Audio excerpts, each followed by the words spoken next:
Rightio, this is the last piece.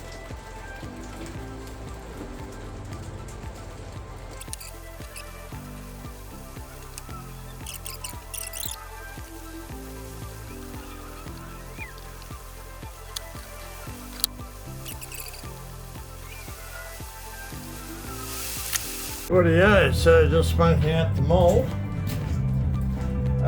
I'm just using some form ply. You can get this from Aotearoa guys, Aotearoa. Best stuff to use. I'm taping mine. You can just wax it, but yeah, I prefer just to tape it.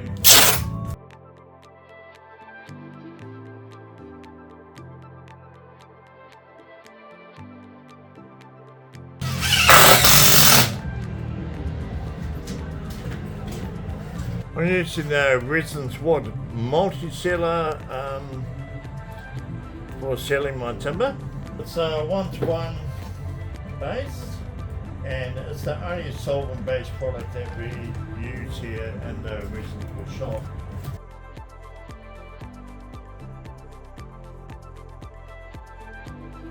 Hey guys, so today we've got Scott down here in the house. Scott's come down to, what have you come down for, mate? Just to gain some knowledge. Gain some knowledge. What are you doing here, mate? Anyway, so Scott's a tiler in Christchurch, so if any of you guys are doing your houses or whatever in Christchurch, you need the best tiler in Christchurch. Second best. Second best? Never be the best at something because there's only one way to go. Yeah, downhill, eh? Hey. Yeah. Oh, good. So how do people get hold of you? I've got a lot of work on. Cyrus Tiles is my company name. And what's your cell phone number? 027 220 9422. And I've been in the tiling game in Christchurch since the mid-90s. So guys, that's why the man said he's always busy, a bit hesitant there to give out his phone number, but like I say, if you're busy, then you must be good. Anyway guys, cracking on. So this is the autumn table, Arrowtown inspired autumn table. I'm going to use, just for the base layer, 10 to 15 mils deep, I'm going to use a cocoa brown colour. Now my client wanted copper tones into this piece, and I've actually got some leaves and that sort of thing from Arrowtown, as well as stones from the local stream and local river down there, to make this really authentic looking. So the first thing I'm going to do is pour 10 to 15 mils in the base, and what that's going to do is that's going to allow a buffer zone between the stones, because like before our tables, you know, the bottom's got to be pretty good as well. So once it comes out of the mold, we can plane off the bottom, knowing that we've got a 10 millimeter buffer before we start smashing tooling. Once the copper tone's gone off, we'll put in some stones that comes from, like you said, the streams and the rivers down in Arrowtown, and then we'll start layering it up. So I'll do one stone layer which will be quite segmented, and then we'll do another pour and another stone layer which will be equally segmented, because ideally I want to put a light box under this piece and have areas of light coming through the river for my lovely young client. Swamp Kauri, the reason this Swamp Kauri came from was carbon dated around 45,000 years old, and it's a stunning piece. As you can tell, the wood has been in the fire sometime over the many thousands of years, and I've actually shaved this bit myself and just burnt the edge just to give it a bit more of a rustic look coming through here. Then we'll have a little bit of broken leaves and stuff flowing down the river, and it will be absolutely stunning. The frame for this table is going to be carbon black, chunky, X-frame. All our frames are made by Marty Build, Doug at Marty Build. Cheers, brother, you do a wonderful job. So whether you order your frames through Marty Build or you order your frame through us, no difference, guys, because like when we make a table for you, we're not like other companies that'll put on a huge margin. So we don't put any margin on, we just all help each other, and that's the cycle of life. Okay, first thing, we're using Ocean Cast Epoxy 2:1 by weight. So we're going to use, if you pass me some of those containers there, brother. Good man. So we always put the hardener in first. Sorry, 2:1 by volume. Even I stuff up sometimes. 2:1 by volume, so if we're going to make 10 litres, that's 8, 7, 8, 9, 10, 11, 12, 13, 14.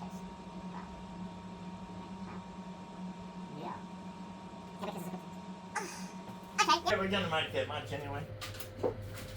So, by volume, use our trusty little container. I should have put my glasses on this morning. I think that says fake nose. But yeah, it's pretty close to 2 litres anyway. So a blind man would be pleased. Now, since it's such a blistering hot day down here in Christchurch, no, just kidding. I think it's about 14 degrees outside today. Shit, fuck. I'll put my resin hardener into a bath, heat it up a bit. Don't splash this shit in the eyes, it's not good.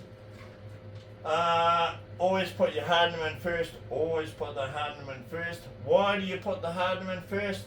Not going to tell you, you should know by now. Anyway, so there goes 2 litres. 2, so if we put in 4. Do you ever use a drill for this? Or? No, never. So, yeah, so no, if you aerate. use a drill, you're going to aerate it too much. You're just going to put so much air into the resin. What I want you to do is when you're mixing it, just do it nice, slowly, consistently. Go around and scrape the outsides of the bucket. Yep. So you're ensuring that all the hardener compound is coming into contact with the resin, or the resin into the hardener. And then I normally work on 100, so 10 or 15 this way, 10 or 15 this way, a couple through the centre, and then 10, 15 that way. And I work on about 100. We find 100, 120 rotations, and then the resin is really well mixed. The colour looks very vibrant, doesn't it? Oh yeah, love it, eh? Yeah, I think it's quite perfect actually. Rightio. So, what I think I'll do, I'll take your magic stick out. I don't know why it's a magic stick, I don't know why it's called a magic stick. Anyway, cracking one. So if you want to come up here, and you can have the honours Yes. of doing the first pour. So just pour that bucket in there. Do I just go here? No, just start right up the end. It looks really cool as it's running down. Just pour it in, bro. Just, yeah, that's nice. Nice, even, consistent sort of flow. Looks beautiful. Now, a lot of that's going to go underneath our timber, and that's expected. We expect it to do that. Another reason why, yeah, just pour it at the end, bro. Another reason why we just do a bedding layer, guys. I don't have to weight my timber down. I can just pour this, and that's going to stick it all up, and we're going to be looking good. So we'll pour some more in there. No, just put it down. Just go. Why don't you weight your timber down? Do you do it because it's heavy enough as it is? Or you Yeah, glue it down? I'm only putting in a small thin layer, and it's not enough to actually make the timber rise. Okay. So Do you silicon this board down at all? no silicon, nothing. It's just this is a HDPE mould, apart from the outside edges, and it just releases really easily.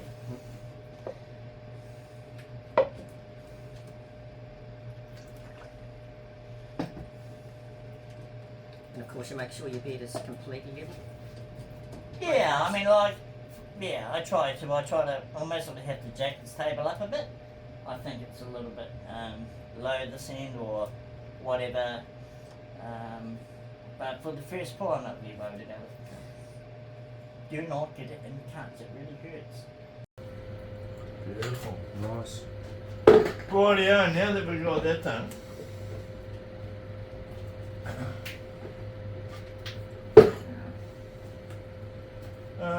could you pass me that multi-coloured thing over there?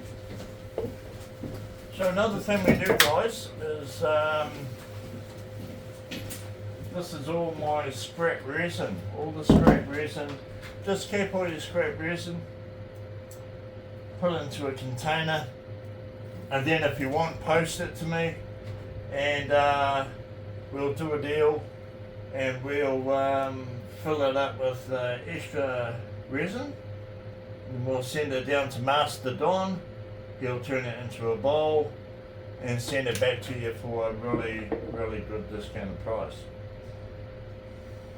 And then you can either keep it, sell it, give it to friends, family, boyfriend, girlfriend,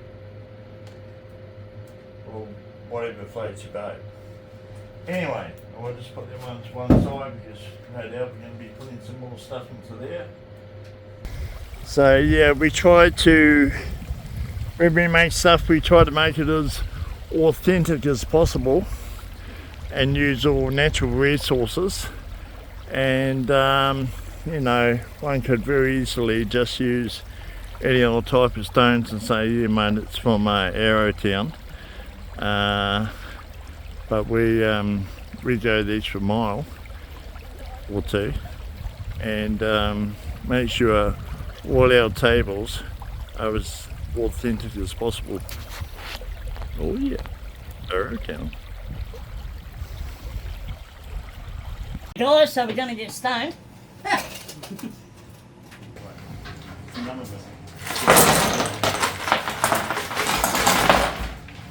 Creative art.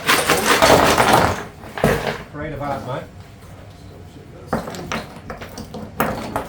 Just don't want to bend, you know, above about 2/3 because it's all going to be planed off.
Okay guys, so this is the autumn table.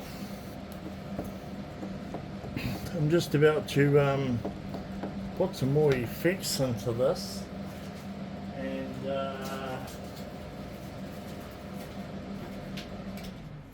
we'll be getting a lot closer for our final pour. Give it a very light sand in the rivers to create a mechanical bond.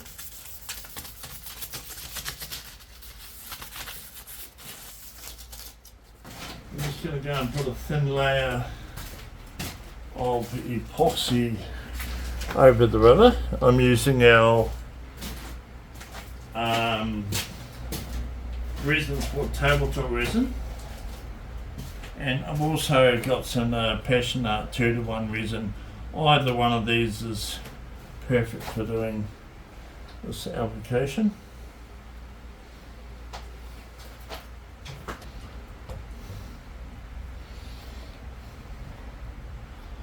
Rightio. Just give that a bit of a spread out.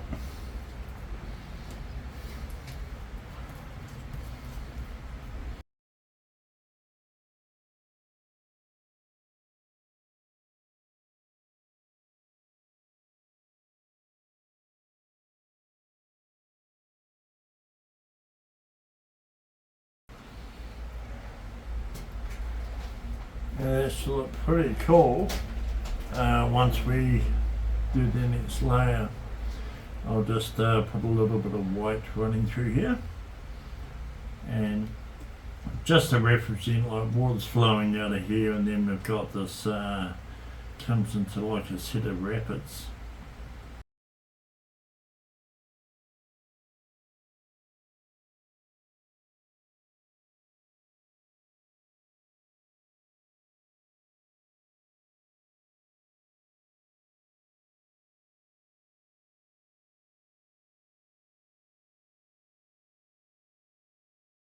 I've just done the next layer of effects.